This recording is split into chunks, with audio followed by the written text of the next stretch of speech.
ఈరోజు ఏం చేస్తున్నానంటే పాలకూర పప్పు చేస్తున్నానండి.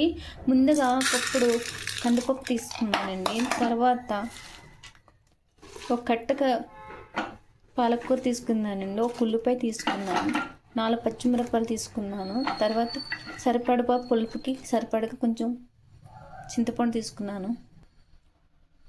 అలాగే కొంచెం పసుపు తీసుకున్నాను, కారం కొద్దిగా తీసుకున్నాను. అలాగే ఆయిల్ లైట్ ఉడుకుతానికి ఆయిల్ కొంచెం తీసుకున్నాను. సరిపడగా వాటర్ వేసాను. ఇప్పుడు గ్యాస్ మూత పెట్టాను,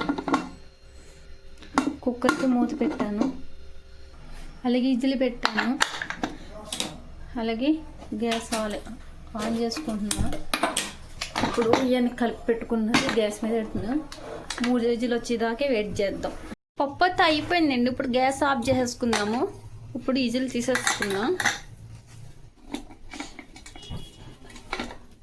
ఇప్పుడు పప్పు మూత తీస్తామండి. ఇదిగోండి, ఇప్పుడు పప్పు అలా ఇలా మెరిపి కొంచెం సరిపడగా సాల్ట్ వేసి ఇప్పుడు తాలింపు పెట్టుకుందాం. పప్పు కొంచెం వాటర్ వేసుకోవాలి, తిక్కగా ఉన్నది. ఇలా కలుపుకోవాలి. వాటర్ వేసి పలుసుగా కావాలంటే పలుసుగా, చిక్కగా కావాలంటే చిక్కగా. ఓకే, అటు ఆయిల్ వేస్తున్నాను. ఇప్పుడు ఎల్లుల్లిపాయ, తాలింపు గింజలు, జీలకర్ర, ఎల్లుల్లిపాయ, కరివేపాకు, 2 ఎండుమిరపకాయలు అలా ఇలా కలుపుకోవాలి. మనకి ఇష్టమైతే ఇంగువ.